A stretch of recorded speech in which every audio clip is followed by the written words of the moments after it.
갈라디아서 강의 21번째 시간입니다. 제목 같이 함께 읽겠습니다. 시작. 율법의 목적 1이라고 되어 있죠. 미리 말씀을 드리면 요 부분도 그렇고 그 다음 부분 모르겠어요. 4장 넘어가면서부터 어떻게 될지 모르겠는데 요 지금 이 단락 있잖아요. 19절에서 25절은 몇 번의 시간을 통해서 천천히 살펴보도록 하겠습니다. 그래서 우리로 하여금 이 율법이 어떤 목적을 가지고 우리에게 은혜로 주어졌는지를 우리가 명확하게 우리의 마음에 새기는 그런 귀한 시간이 되어지도록 그렇게 천천히 가도록 하겠습니다. 갈라디아 사람들은 하나님의 성령을 받았어요. 그렇죠? 그렇기 때문에 그것이 곧 뭐가 돼요? 이들이 바로 하나님의 참된 백성이라는 증거가 되죠. 그리고 그들이 성령을 받은 것은 어떤 행위, 율법, 할례, 정결법 이런 것들을 잘 지켜서가 아니라 오직 그 오신 메시아, 드디어 오신 그 메시아를 예수님을 믿는 믿음으로 그 바울이 전해준 그 예수님에 대한 복음을 듣고 그것을 믿는 믿음으로 말미암아 성령을 받아 그들은 하나님의 참 백성이 된 겁니다. 더 나아가 그래서 그들은 이제 아브라함의 자녀죠. 그러니까 같은 유대 민족이 아니잖아요. 갈라디아 사람들은 이방 민족이란 말이죠. 그럼에도 불구하고 믿음 안에서 아브라함의 자녀이기에 그 믿음으로 말미암아 아브라함에게 하나님께서 약속하셨던 그 놀라운 복들을 받아 누리게 된 그런 은혜가 있는 것이죠. 그런 반면에 할례와 율법의 행위로 하나님 앞에서 바르게 되려고 하는 자들은 저주를 받는다고 바울은 앞서 이야기했습니다. 그렇지만 예수 그리스도를 신뢰하고 당신께서 사신 그 율법에 대한 순종의 삶 그리고 십자가의 죽으심을 믿는 자들은 아브라함에게 약속하신 그 복과 성령 하나님의 약속을 받는다라고 이야기했어요. 이게 바로 3장 1절부터 14절까지의 말씀의 요약입니다. 그리고 이제 15절에서부터 바울은 구원의 역사, 즉 구속사에 초점을 맞추죠. 그래서 아브라함 언약은 성경의 줄거리에서 근본적인 언약, 중심이 되는 언약이에요. 그래서 모세의 언약은 그 이후에 나타났다고 했어요. 그래서 아브라함 언약 안에는, 그러니까 언약이니까 이게 계약이잖아요. 그래서 이 계약서가 있을 거 아니에요. 그죠? 계약서가. 그러나 아브라함 언약은 계약서가 있어요, 없어요? 눈에 보이는 계약서는 없죠. 물론 하나님의 말씀이라는 게 있지만, 근데 어쨌든 계약이라고 하는 건 계약서가 존재하잖아요. 그럼 그 계약서 안에 그런 계약의 조항들이 있단 말이죠. 그러면 그 계약의 조항 중에 한 줄이 뭐냐? 바로 아브라함 언약, 아브라함 계약의 계약서 안에 있는 그 한 줄이 바로 율법이다 이 말이에요. 그러니까 그 한 줄이 이 전체의 계약보다 더 우선순위가 될 수 있어요, 없어요? 없는 거죠. 그죠? 그걸 알아야 된다는 거예요. 그 일부라는 거예요. 그러니까 그 일부라고 하는 건 그건 뭐예요? 그냥 표면적으로 봤을 때 두 개가 부딪히는 것 같지만, 그죠? 믿음과 행위가 부딪히는 것 같지만, 이 행위, 율법은 절대로 이 믿음과 부딪히는 게 아니라 그 안에 어떻게 되어 있는 거예요? 포함된 거예요. 그러니까 같은 목적, 같은 의도를 가지고 하나님께서 주신 약속이다, 계약이다. 이 이야기를 했습니다. 그래서 우리가 지난주 설교 때 그 이야기를 했죠? 은혜의 언약도 그렇고, 행위 언약도 그렇고, 다 누구에게서 온 언약이라고요? 다 하나님에게서 온 거예요. 사람이 추가한 조항이 아니라 하나님에게서 온 언약이라고 이야기했습니다. 그래서 더불어 약속과 율법의 차이, 아브라함 언약과 모세 언약의 차이는 그렇게 시간적인 것만 있는 게 아니라 아브라함과 맺은 언약에서는 유업, 쉽게 말하면 유산이 믿음에 대한 선물로 주시는 거지만 모세 언약에서 이 유산은 뭘 해야지만 받을 수 있어요? 표면적으로 봤을 때 모세 언약, 율법을 어떻게 해야 돼요? 지켜야 돼요. 이제 그걸 딱 줄여서 얘기하면 한 단어로 이야기하면 순종해야지만, 그렇죠? 순종해야지만 받을 수 있는 것처럼 그렇게 명시가 돼 있죠. 그러니까 표면적으로는 표면적으로는 그렇게 되어 있단 말이에요. 그렇기 때문에 표면적으로 보면 이 두 언약은 그래서 대립하는 것처럼 보이는 거예요. 그런데 이렇게 오해를 할 수도 있고 그런데 왜 율법을 주셨냐? 바울은 오늘 본문을 통해서 율법이 죄를 더하기 위해 주어졌고 단지 메시아가 올 때까지만 유효하고 중재자의 존재, 중재자의 존재 때문에 율법은 약속에 비해 열등하다라고 이렇게 말씀을 해요. 이렇게 요약적으로 지금 이야기하는 거예요. 오늘 본문의 전체에 대한 내용들을. 그래서 율법과 약속의 기능이 서로 다르다고 주장하고, 율법은 의를 줄 수 없고 예수 그리스도가 오시기 전까지 모든 사람, 죄인들을 죄 아래에 가두었다라고 오늘 본문을 통해 요약적으로 이야기를 하죠. 그래서 율법은 그리스도께서 오시기 전까지 그 구원 역사에서 중간까지 시행되었어요. 그러니까 우리가 잘 아는 것처럼 이 성경에서 우리가 마태복음에서도 그런 표현을 봤죠. 언제까지? 응? 구약은 언제까지라고 했어요? 모세와 응? 언제까지라고 했어요? 세례 요한 때까지. 그렇죠? 세례 요한, 율법과 세례 요한 때까지. 이제 그런 표현을 하잖아요. 그러니까 율법이 중간에 나타나서 이스라엘 백성들에게 영향을 끼친 건 언제까지다? 바로 신약과 구약 그 사이에, 이제 그걸 보통 신구약 중간사라고 하거든요. 그러니까 그 역사의 시기에 하나님의 말씀이 주어지지가 않아요. 선지자들을 통해서 하나님이 선지자를 안 보내셔. 그러니까 세례 요한 전까지 말라기 이후에, 말라기 선지자 보낸 이후에 그 중간의 시대에 그 말씀이 없었어. 그래서 그 율법이 그 중간을 차지하고 있는 거예요. 무슨 말인지 이해가 되죠?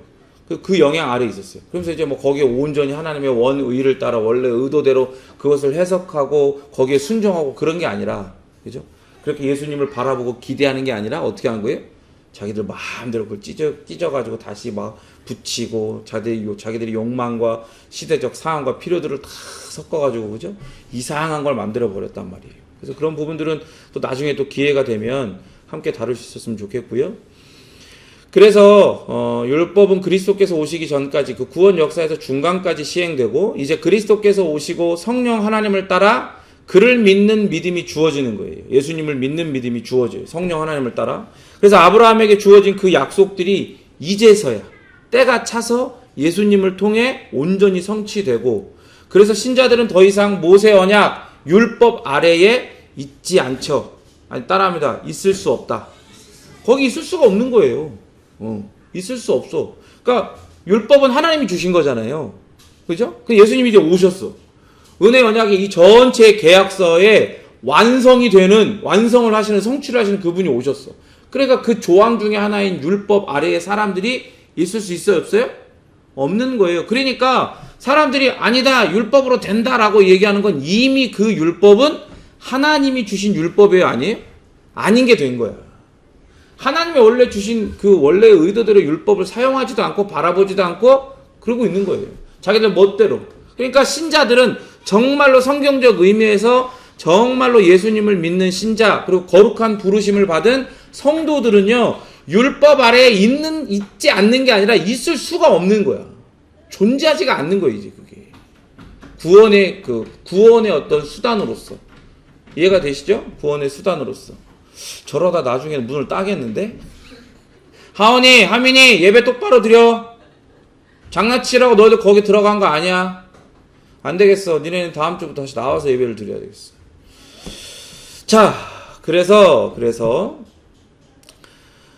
그렇게 신자에게는, 이제 신자, 성도에게는 할례가 필요 있어요, 없어요? 필요 없어요. 정결법이 필요 있어요, 없어요? 없어요. 그 어떤 율법도 행위에 관한 언약이 필요가 없는 거예요, 구원에 대해서. 이게 바로 오늘 본문의 내용이에요. 오늘 본문의 전체적인 내용이다, 이 말입니다. 근데 좀 어렵죠?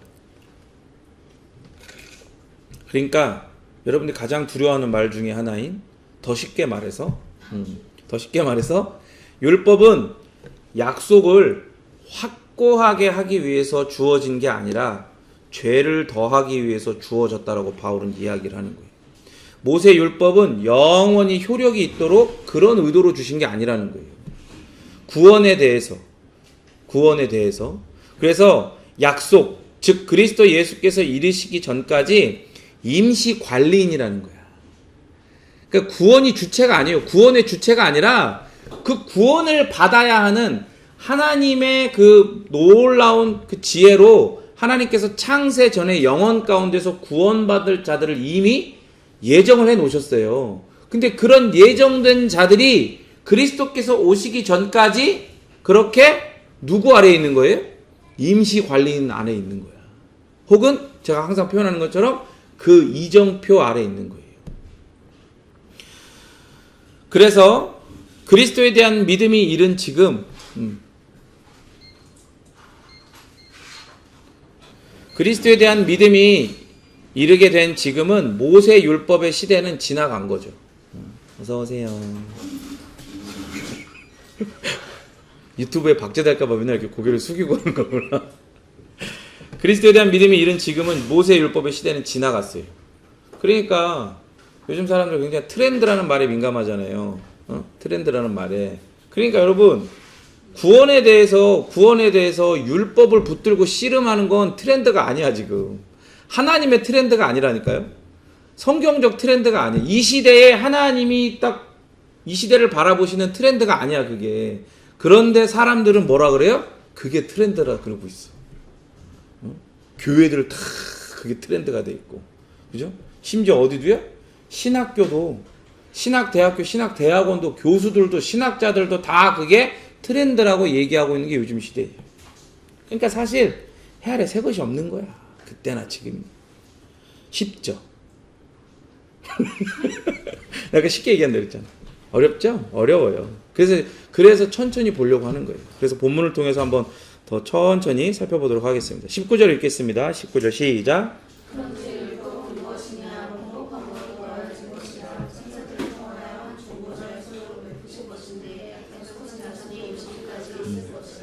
이 3장 이제 이 19절부터 25절까지 단락들은요.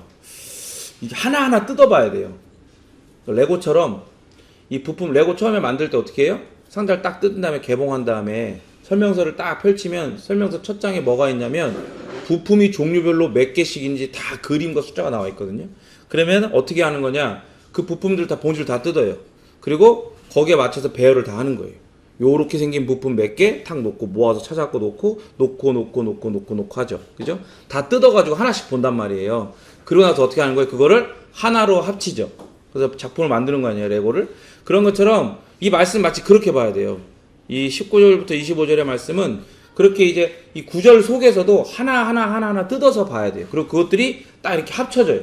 그런 이렇게 말씀을 보면 그렇게 말씀을 보면서 하나님 우리에게 주시는 메시지와 은혜가 있을 줄 믿습니다. 앞에서 바울은요 율법에 대한 4가지 특징을 이야기했어요. 첫 번째는 율법으로는 구원을 받을 수 있다 없다? 절대로 없다 얘기했죠. 두 번째 율법으로는 의롭게 될 수 있다 없다? 없다. 그리고 세 번째 율법으로는 칭의를 얻을 수 있다 없다? 없다. 율법으로는 오직 뭐만 당할 뿐이다? 정죄만 당할 뿐이다. 그죠? 율법으로는 그리고 네 번째 율법으로는 의가 항상 하나님의 언약에 대한 믿음으로 말미암다는 사실을 바꿀 수 있다 없다? 없다. 오직 의는 하나님의 언약에 대한 믿음으로 말미암는 거예요. 갑자기 율법이 껴들어가지고 그거를 아니 율법으로도 된다. 율법으로 하나님의 언약이 그걸 우리가 그 율법으로 다 지켜갖고 우리가 그 언약을 지켰다. 그래서 하나님 내놓으십시오. 이렇게 할 수 있다라고 할 수 있다 없다? 없다라고 바울은 이야기했단 말이에요. 그게 율법의 4가지 특징이라고 얘기를 했어요. 다 없다였단 말이에요. 근데 바울은 대적자들이 특히 이제 이 갈라디아 성도들을 미혹하고 있는 이 유대주의자들이 그럼 하나님은 왜 율법을 주셨겠어? 그 율법에 뭔 역할을 하는 거야? 이런 반문을 할 걸 예상을 한 거죠. 이 사람들이 이런 반문을 왜 하겠어요?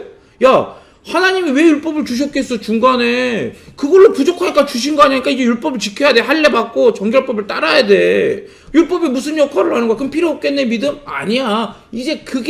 이제는 구원의 수단이 되는 거예요. 그거 갖다 받을 수 있어. 물론 시작은 그렇게 예수님을 믿어서 그렇게 시작은 되지만 그 완성은 그렇게 하는 거야. 율법으로 하는 거야. 이런 의도를 가지고 이렇게 질문할 걸 아는 거지. 바울이 미리 따는 거예요. 바울의 주장은 율법이 어떤 역할도 전혀 하지 않고 그가 실제로 율법에 반대하는 것처럼 보일 수 있어요. 그러니까 율법주의자가 이야기하는 이런 모든 것들을 이야기하는 게 지금 바울이 복음에 대해서 논증하고 율법과 믿음의 상관관계에 대해서 지금 계속 이야기하면서 논증을 해가잖아요. 그럼 이게 말투나 이런 것들이 굉장히 공격적이기 때문에 바울의 이런 주장들이 율법은 아무 필요도 없고 나는 율법에 완전 반대야? 이렇게 표면적으로 보일 수도 있단 말이에요. 그런데 여러분 이걸 항상 생각을 해야 되는 거예요.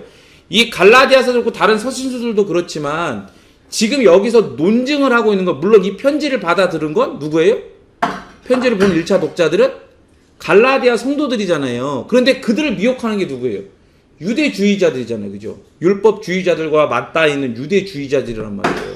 그러니까 이 논증의 대상은 결국 누구예요? 유대주의자들인 거예요. 그래서 이것들을 해서 정말 그들을 깨부셔버리고, 유대주의자들의 주장들을 깨부셔버리고, 이 갈라디아 사람들을 온전한 믿음에 사로잡히도록 다시금 그 자리에 세우도록 하는 게 바울이 이 갈라디아서를 기록한 목적이잖아요. 그러니까 율법이, 이 논쟁의 대상이 유대주의자들이 뭐라고 하고, 쉽게 얘기하면 율법이 짱이야, 이제 율법이 완전 새로운 대세야, 트렌드야, 이러고 있는 거야. 그냥 그러고 있는 유대주의자들, 율법주의자들이 그 대상이니까 이렇게 강경하게 굉장히 세게 반대하는 것처럼 바울이 비춰질 수도 있는 거죠. 그럼에도 바울은 이런 오해를 방지하기 위해서, 그러면서도 이런 오해를 방지하기 위해서 지금 이런 이야기들을 하는데, 그러면서도 동시에 굉장히 지혜로운 거예요. 하나님이 이렇게 조명하셔가지고 바울을 통해서 어떻게 하느냐, 그렇게 너무 그렇게 보여서, 그렇게 보여가지고 바울 자신뿐만 아니라 바울이 지금 이야기하고 있는 이 율법 자체에 대해서도 완전히 필요 없는 것, 이런 오해를 받지 않도록, 율법이 오해받지 않도록 지금 어떤 이야기들을 하는데, 풀어서 이야기를 하는데, 동시에 그 이야기를 하면서도, 오해를 풀기 위해서 이야기하면서도 율법주의자들, 유대주의자들을 깐대를 또 까고 앞으로 까고 돌려까는 거예요, 지금. 그래서 하나님께서 율법을 주신 진정한 목적, 구원의 계획에 율법이 차지하는 역할을 설명을 하고 있어요. 그러면서 오해하지 마라. 율법이 완전 필요 없는 거 아니다. 이러이러해서 율법이 주어졌고, 율법은 우리에게 이런 목적으로 하나님 주신 거다라고 이야기하면서 갑자기 강경하게 막 논증을 하다가 갈라디아 성도들 향해서 부드러운 태도로 이야기하는 것 같지만, 그러면서 그 속에서는 어떻게 해요? 율법주의자들, 유대주의자들을 깐대 또 까고 앞에서 까고 뒤에 돌려가는 거예요, 지금. 그거 굉장히 재밌단 말이에요. 율법에는 두 가지 기능이 있어요. 첫 번째는 부정적 기능이거든요. 본문에서는 범법함으로 더하여진 것이라 나와 있죠. 그런지 율법은 뭐냐? 왜 주어졌냐? 범법함으로 더하여진 거다. 이게 무슨 말이냐면 하나님께서 죄를 벌하시려고 율법을 주셨다는 뜻이에요. 그러니까 자기들이 기준이라고 믿는, 자기들이 기준이야.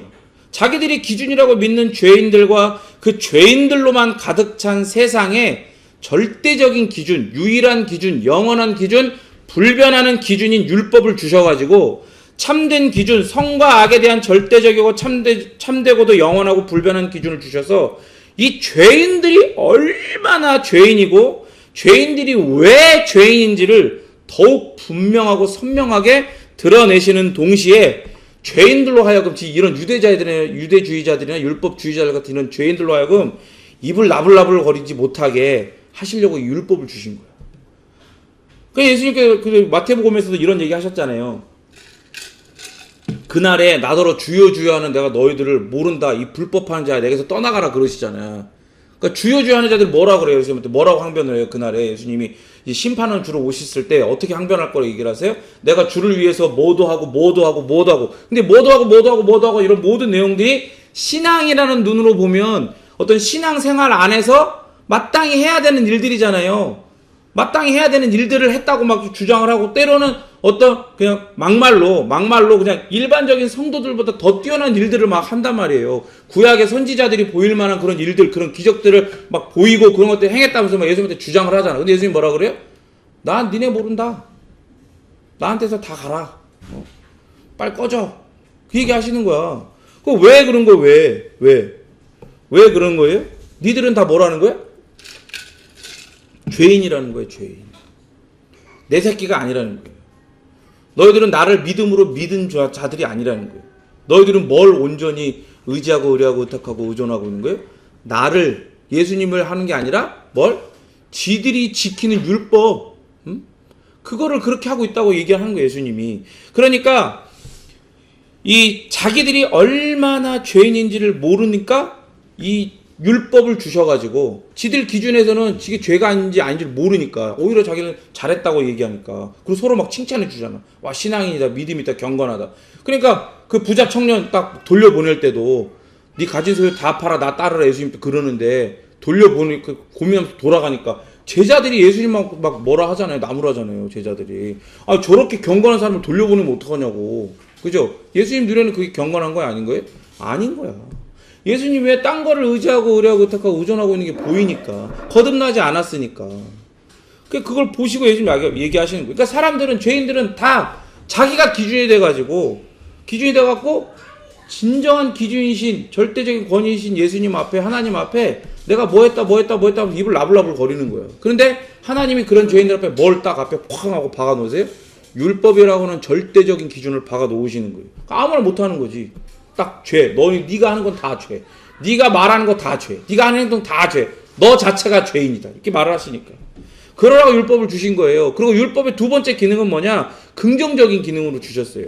율법은 하나님의 본성과 뜻을 드러내고 사람들에게 어떻게 살아야 하는지를 가르쳐줘요. 율법을 가만히 보세요. 율법을. 하나님을 사랑하고 이웃을 사랑해야 된다고 예수님께서 그 율법을 줄여갖고 완전히 그 요약해서 가르쳐 주시잖아요. 그런데 보세요. 하나님을 사랑해야 되는데 왜 사랑해야 되는지, 그분이 도대체 어떠한 성품과 누구시기에 사랑해야 되는지를 그 율법 속에 그 모든 것들이 다 함의되어 있어요. 그러니까 율법을 가만히 보면 하나님의 본성, 그리고 하나님이 어떤 뜻을 가졌는지가 드러나는 계시의 역할을 한단 말이에요. 그래서 그것을 통해 사람들이 어떻게 하나님을 대하고 그 하나님의 선하신 다스림 안에서, 그 영향력 안에서 어떻게 순종하며 살아야 되는지를 가르쳐주는 게 율법이란 말이에요. 그러니까 율법은 사람들이 잘못된 행위를 인식을 해가지고, 이게 잘못된 거다.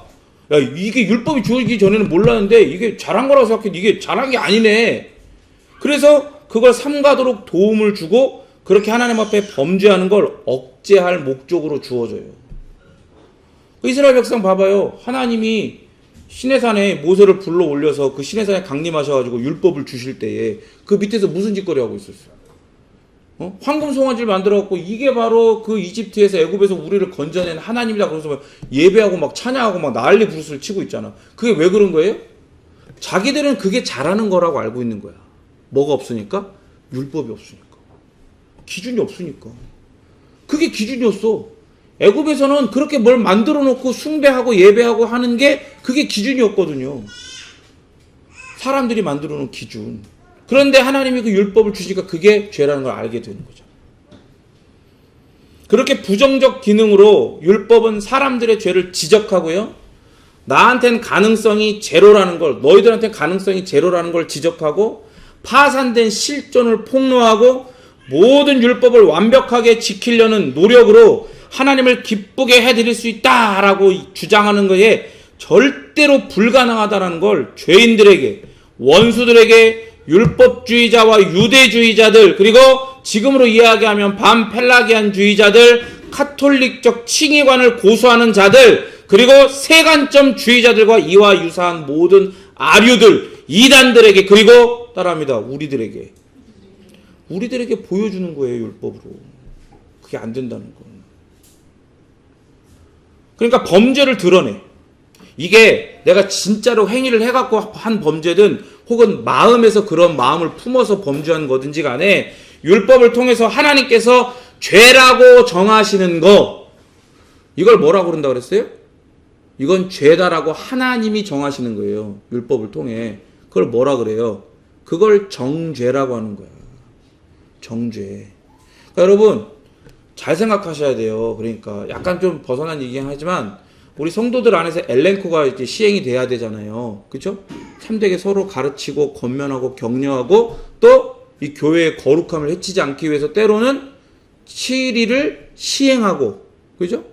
그래서 또 잘못하는 사람들한테 그 성경적 방법으로 권면하고 이렇게 또 지도하고 하다가 또 안 되면 어떻게 해요? 뭐 세례를 금지시키거나 예배에 또 참여하지 못하게 하거나 이런 뭐 법들을 막 시행을 한단 말이에요. 그죠? 그런데 여러분 보세요. 그런 거 할 때 사람들이 어떻게 해요? 뭐라 그러냐면 조금 이제 뭐 들은 가락이 있어. 그러면 갑자기 이런다. 목사님 지금 저 정죄하시는 거예요? 지금 정죄하는 거예요, 집사님 저를 지금? 이렇게 얘기하거든요. 그 진짜 무식한 소리야. 진짜 무식한 거. 정죄는 누가 하는 거예요? 정죄는 누가 하는 거야? 하나님이 하는 거야. 하나님이.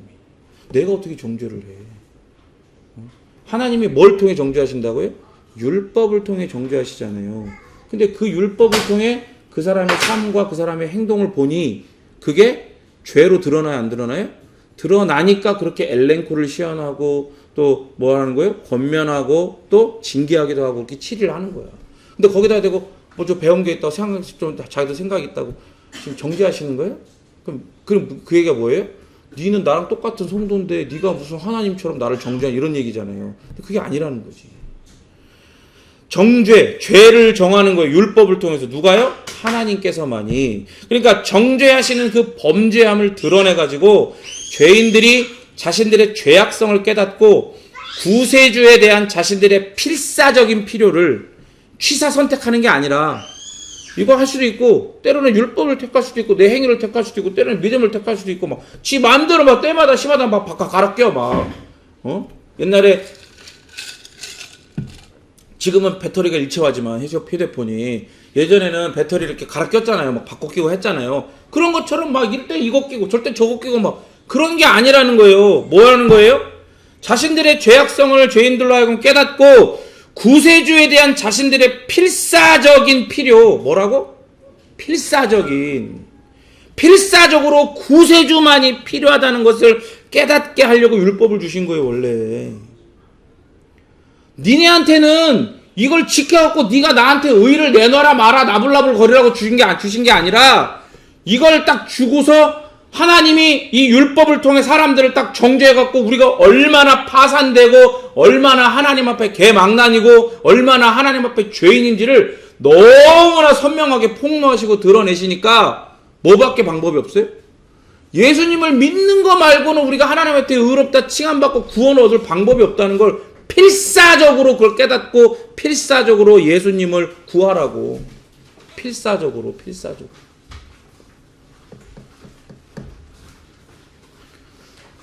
하나님의 의도는 죄를 이렇게 집중해서 조명함으로 율법을 통해 우리가 그리스도께 나아가지 않으면 안 되게 하는 거예요. 이게 율법을 주신 하나님의 원래의 의도야. 근원적 목적이라고. 그런데 여러분 보세요. 가만히 설명을 들어보니까 이게 어떻게 보면 결론적으로는 이 부정적 기능도 긍정적 기능이잖아요. 그죠? 그게 뭐예요? 율법은요. 긍정적, 부정적 기능이 따로 있는 게 아니라 동전 같은 거야. 그러니까 그게 다 연결이 되어 있는 거예요. 연결. 그러니까 아브라함에게 그 약속을 하신 후에 이 언약을 체결하신 후에 율법이 나타나 효력을 발휘하잖아요. 그 다음에 그래서 오늘 본문에서 뭐라 그래요? 더하여진 것이라. 본문 봐봐요. 19절. 다시 봐봐요. 뭐라고 되어 있어요? 더하여진 것이다. 그죠? 그러니까 이런 구절, 이런 표현들을 통해서 율법이 하나님의 그 언약, 원래 주어졌던 아브라함의 언약, 믿음의 언약, 은혜의 언약에 대한 보조적인 역할을 한다는 의미가 그 안에 포함이 되어 있는 거예요. 의도적으로 그 안에 넣어놓은 거야. 그래서 뭐라고 합니까? 그 이후에 약속하신 자손이 오시기까지라는 표현을 사용해가지고 율법이 일시적인 수단으로 주신 게 분명하다는 걸 드러내요. 그래서 율법은 절대로 영구적이고 최종적인 구원의 수단이 아니라는 걸 깨닫게 하죠. 말씀을 이게 전하면 이게 준비하면서도 계속해서 이렇게 막 화가 치밀어 오르더라고요. 계속해서 이해가 안 가. 뭐가? 이 율법이 트렌드라 그러면서 막 율법으로 우리가 구원을 얻을 수 있다 이런 말도 안 되는 소리를 짓거리는 사람들한테 막 너무 화가 나는 거야. 그래서 또 자료를 찾기 위해서 인터넷 뒤지다 보니까 또 율법 치니까 또 아니나 다를까 정의체례라고 정신 나간 사람이 있어요. 정신 나간 사람. 그 사람은 뭐라고 짓거리냐면 예수님의 능동적 수종 이딴 얘기하는 사람 다 이단이라고 얘기해. 그래서 그 사람은 이승구 교수님 오히려 이 정의체를 도와주려고 했던 분이거든요. 그의 잘못된 신앙을 바로잡아주려고. 근데 오히려 이승구 교수님도 막 정죄하고 이 사람은 결국에 칼빈도 막 정죄해. 지가 뭐라고. 그래서 그 사람이 미국에 있는데 인터넷에 무슨 바른 믿음이라고 하는 그런 무슨 사이트 같은 걸 만들었어요. 무슨 기독교 신문 비슷한 그런 느낌 그런 거를 미디어 같은 거를. 거기서 그런 말도 안 되는 쓰레기 같은 얘기들 계속해서 올려놓는 거야. 마치 진짜 무슨 권위 있는 어떤 그런 미디어인 것처럼. 아 너무 말씀을 주면서 계속 화가 났어. 말씀을 들으면서 여러분도 그런 거룩한 의분이 일어났으면 좋겠어요. 왜 하나님이 그게 아니라고 하는데 왜 지들이 그게 맞다고 하는지 이해가 안 가. 그런데 왜 그런지 또 이제 나와요. 왜 그렇게 될 수밖에 없는지. 그래서 율법은 약속하신 자손이 오시기까지 있을 거예요. 오시기까지. 그래서 예수 그리스도께서 아브라함의 그 자손, 예언된 자손으로 오셨을 때 율법은 어떻게 됐어요? 예수님 안에서 따라합니다. 완성. 최종적으로 완성이 되었어요. 그게 완전히. 자, 말씀에 더 집중하시고 혹시 피곤하고 그러면 용기 있게 일어나세요. 일어나셔가지고 말씀을 들으려는 시도를 애를 써야 돼요. 아까 뭐라 했어요? 필사적이어야 돼. 믿는다라고 하는 건 이건 필사적이어야 되는 거예요. 자, 그래서 예수님은 율법을 폐하기 위해서가 아니라 그것을 이루기 위해 오셨다라고 말씀하셨죠. 우리 마태복음 기억나요? 마태복음 5장 17절부터 20절 읽겠습니다. 시작. 내가 율법이나 선지자를 폐하러 온 줄로 생각지 말라. 폐하러 온 것이 아니요 완전하게 하려 함이라. 진실로 너희에게 이르노니 천지가 없어지기 전에는 율법의 1.1획도 결코 없어지지 아니하고 다 이루리라. 그러므로 누구든지 이 계명 중에 지극히 작은 것 하나라도 버리고 또 그같이 사람을 가르치는 자는 천국에서 지극히 작다 일컬음을 받을 것이요 누구든지 이를 행하며 가르치는 자는 천국에서 크다 일컬음을 받으리라. 내가 너희에게 이르노니 너희 의가 서기관과 바리새인보다 더 낫지 못하면 결코 천국에 들어가지 못하리라. 이게 기가 막히고 코가 막히고 자기 의가 막히고 자기 열심이 막히고 자기 공로가 막힌다. 그죠? 이 말씀이. 우리는 이제 말씀이 강의했고 또 우리가 하나님 우리에게 주신 이 바른 신학과 신앙이 우리의 이 뼈대가 돼 있기 때문에 이 말씀이 어떤 의도를 가지고 하신 말씀인지 알잖아요. 하나님께 이 말씀하신 예수님께서 이 율법에 대하여 당신이 당신의 삶으로 이걸 다 순종하셔가지고 하나님을 사랑하고 이웃을 사랑하는 마음으로 그렇게 순종하셔서 사랑으로 다 이걸 완성하실 걸 아시고 지금 이 말씀을 하시는 거예요. 당신께서 하실 걸 하시니까 이 말씀을 하시는 거란 말이에요. 근데 보세요. 아까 말한 것처럼 근데 이제 이런 거야. 자기 3종 세트에 사로잡혀서 율법을 주신 그 원래의 의도 앞에 자기를 딱 세워보지 못한 그런 은혜의 경험을 해보지 못한 율법주의자들이나 이 유대인들은 이 말씀을 듣고 어떻게 반응했을 것 같아요? 이 말씀을 딱 듣고 뭐라 그랬을까? 승질냈을까? 어땠을 것 같아요? 메소드 한번 해봐. 메소드. 여러분이 딱 그런 율법주의자들처럼 유대인들처럼 이 말씀 한번 들었다고 생각을 해보라고. 이랬을 거야. 이야, 소문대로네. 예수님 참된 선지자다. 그럼 율법 앞에 저렇게 헌신된 태도로 써야지. 멋지다. 막 이랬을 거란 말이야. 그리고 뭐 능력도 행하고 이 말씀 나오면 막 그러니까 멋지다 예수님 막 따라다니는 거야. 생각해봐요. 전제를 예수님이 하실 거라는 걸 전제하지 않고 역시 그 율법은 누가 지켜? 내가 지킨다는 생각을 전제하고 읽어보라니까. 어떻게 돼요? 율법이나 선지자 폐하러 온 거 아니야. 니네가 구원의 수단이라 여기는 그 율법 나 건드리려고 온 거 아니야. 나 너무 경계하지 마. 오히려 나는 그걸 완전하게 해주려고 너를 도와주려고 왔어. 진실로 너에게 말하는데 천지가 없어지지 율법 1.1획도 결코 없어지지 않아. 다 이래요. 이거는 이제 유대인들이 갖고 있는 신학도 마찬가지로 하나님의 말씀은 사라지지 않고 영원하다고 믿으니까 동일한 거 얘기하니까 좋다 이해하겠지. 아멘 하겠지. 그러면서 뭐라 그래요? 그러면 누구든지 이 계명 중에 지극히 작은 것 하나라도 버리고 또 그같이 사람을 가르치는 자 천국에 지극히 작다 일컬음을 받을 것이야. 나 동의해요. 너무 좋은 말씀이 이럴 거 아니야. 누구든지 이걸 행하고 가르치는 천국에서 크다 일컬음을 받으려. 역시 우리가 바로 그 천국에서 크다 일컬음을 받을 자네. 이럴 거 아니야. 아까 말한 것처럼 이 말씀을 하시는 예수님을 구세주로 깨닫고 구세주에 대한 예수님에 대한 자신들의 필사적인 필요를 알라고 율법을 주셨어. 그런데 이 말씀 앞에 그러고 있는 거야. 전제가 바뀌지 않은 거야. 바울은 이 모든 것을 믿음과 행위의 개념을 전제해 놓고 말하고 있어요. 지금 오늘 모든 본문들을요. 갈라디아서를. 믿음과 행위의 개념을 딱 놓고 그걸 전제해서 말하고 있는데 하나님께서 아브라함에게 주신 언약은 아브라함의 행위가 아닌 그의 삶이 아닌 뭐와 관련이 있어요? 그의 믿음과 관련이 있다 그랬잖아. 아브라함 때는 율법도 안 주셨거든. 그죠? 그 율법은 그런데 뭐에 초점을 맞춰요? 율법은 사람의 믿음? 뭐에 초점을 맞춰?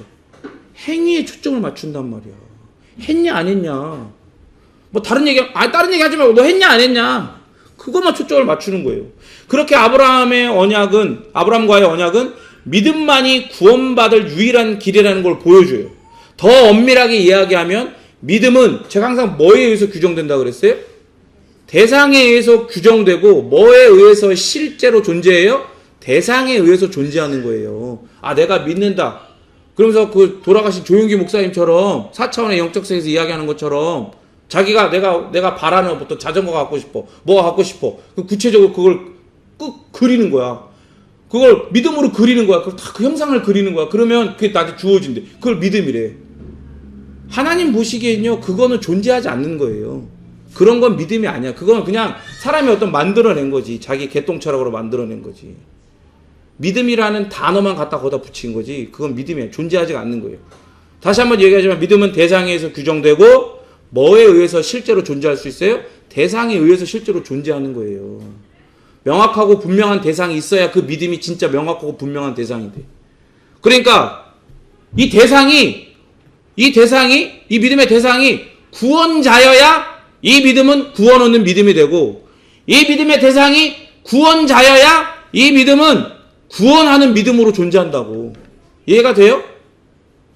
지금 사람들이 얘기하는 것처럼 믿음으로 반은 시작됐지만 나머지 반은 내 행위와 율법으로 선한 행위로 되는 거다. 그래, 이제는 삶이다. 이딴 소리를 하면 그건 믿음이 아니야. 그건 믿음이 아닌 거예요, 그거는. 그럼 믿음은 없어. 그건 없는 거야. 말만 믿음이지. 그러니까 보세요. 율법은 사람의 행위에 초점을 맞추잖아요. 그런데 하나님이 이 아브라함을 통해서 맺으신 그 언약은 믿음에 초점을 맞춘단 말이에요. 그래서 믿음은 대상에 의해서 규정되고 대상에 의해서 실제로 존재하기 때문에 결국 아브라함과의 언약은 구원받을 수 있는 유일한 길이 바로 오실 메시아, 즉 예수 그리스도만이 이 구원의 유일한 길이라는 걸 보여준단 말이야. 보여준단 말이야. 이 계약 안에 누가 구원의 유일한 대상이라고, 누가 구원의 주체라고요? 예수 그리스도, 오실 메시아가 유일한 주체라고. 근데 그거 바라보라고 표지판으로 그 계약서에 한 구절을 넣어주셨어. 그게 뭐예요? 그게 율법이라고. 그리고 그 안에 있는 아브라함 언약, 은혜 언약 안에 있는 율법은 구원에 대한 감사를 보여주는 거예요, 더불어. 그 영원한 은혜에 대한 감사와 감격과 감동을 이걸 표현을 해야 되잖아. 표현을 해야 될 거 아니야, 표현을. 그런데 죄인들은 무지해. 미련하고. 그러니까 모르니까 하나님이 가르쳐 주시는 거야. 뭘로? 율법으로 어떻게 표현해야 되는지를. 그래서 어떻게 하는 거예요? 사랑으로 순종하는 거예요. 또 뒤집어서 순종함으로 사랑하는 거야. 이 예수 그리스도를 주신 성부와 성자와 성령 삼일체 하나님의 이 놀라운 은혜, 구원의 은혜에 대해서 그렇게 율법이 그렇게 가르쳐 주는 거야. 이렇게 표현하면 돼. 뭘로? 순종으로 사랑하고, 사랑해서 순종하는 걸로. 그렇게 너희들이 표현하는 거야. 감사를, 감격을, 감동을. 그렇게 믿음은 율법을 폐하는 게 아니에요. 이제 이해가 되시죠? 믿음은 율법을 폐하는 게 아니에요. 쓰레기로 만드는 게 아니야. 소각해버리는 게 아니야. 우리가 하나님을 알아가면 알아갈수록 우리가 얼마나 죄악된 존재인지 알 수 있어요.